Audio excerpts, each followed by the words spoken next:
I'm sitting here with Phil Anderson, Senior Managing Director, and Rick Swartz, Executive Vice President of Cushman & Wakefield Sonnenblick Goldman. Company's been around for quite a while, as a combination, not quite a while. So Rick, why don't you tell me a little bit about, everyone knows Cushman & Wakefield, but the Sonnenblick Goldman part is a little bit new to me and I think some other people. Give a little brief history of that. Sure. Sonnenblick Goldman is a 100-plus-year-old real estate investment banking firm. Our focus over the years has been raising capital primarily for private operating companies, which involves everything from equity, mezzanine capital, and debt capital. Along with, over the years, we have done investment sales. About 4 years ago, Cushman & Wakefield acquired a majority interest in the firm. They completed that acquisition about a year ago, so now we're a wholly owned affiliate. The focus across most product types, again, is the debt and equity spectrum, although in lodging we do have a more holistic approach where we include investment sales, and that's really the model we're using for the senior housing space. So you will continue to do debt and equity for seniors housing, but then are you going to really focus on the M&A side of it? I think mostly what we'll be looking at is providing debt and equity for owner-operators, and not so much merger and acquisitions, although we'll be doing advisory work, but kind of providing capital for growing operators, capital for them to make acquisitions, and then we'll also be handling sort of the round trip of investment sales on behalf of funds and or owner-operators that are ready to move to the next level. And what kind of owner-operators are you talking about? Are you talking about skilled nursing, IL, AL, everyone? You know, it's really the whole spectrum. We're working predominantly with assisted living and independent living owner-operators. You know, we are working on a few things in the skilled nursing space, and also in the continuing care retirement community space. So it's really the whole continuing care spectrum.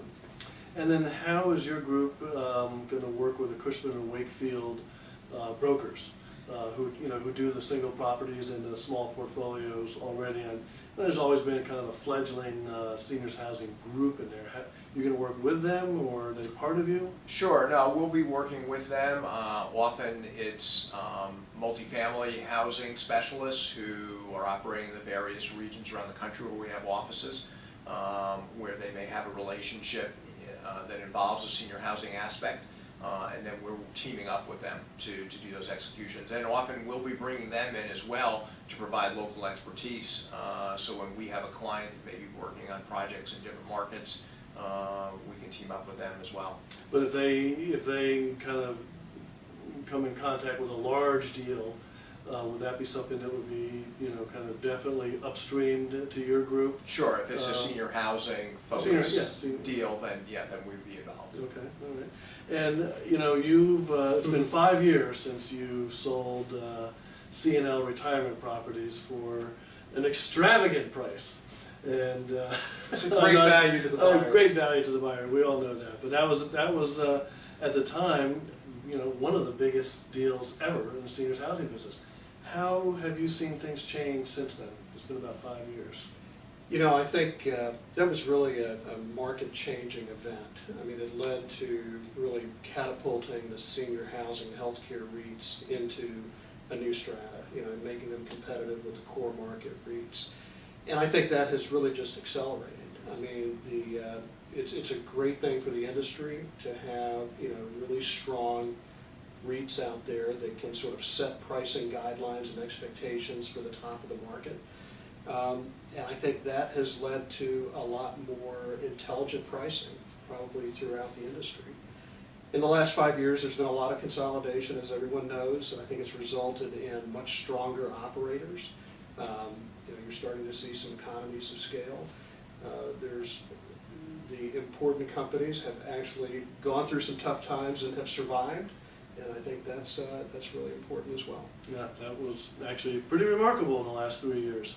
And speaking of that, and the consolidation with the REITs, we had a very active first half of this year on the M&A side, from a very slow first half of 2010. I've seen it kind of slow down from midsummer on. Have you guys noticed the same thing, or? Well, I think that the activity level kind of gets grouped into different buckets, as you know. There's the, certainly the REIT quality assets. Those pools and portfolios will occasionally come to market. I think it's interesting that so many of them came to market in the last 6 months. How many more of those are there to come? I don't know. But I do think the taxable REIT subsidiary rules have allowed these REITs to do more consolidation. I think there's a whole other market out there that is just beginning to start perking, and I think we'll see more of those middle market transactions going into 2012, sure.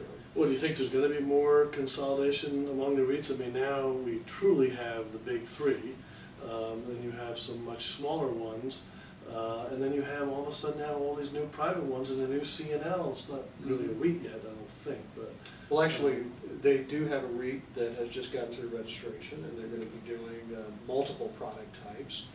I'll let them speak on your show next time. But how big is too big? I don't know. You've got great leadership at the REITs right now. I will tell you that I think the franchise value of being a REIT in a public market is tremendous. It gives you great access to capital and well-priced capital. So I can't say that there'll be more REIT consolidation,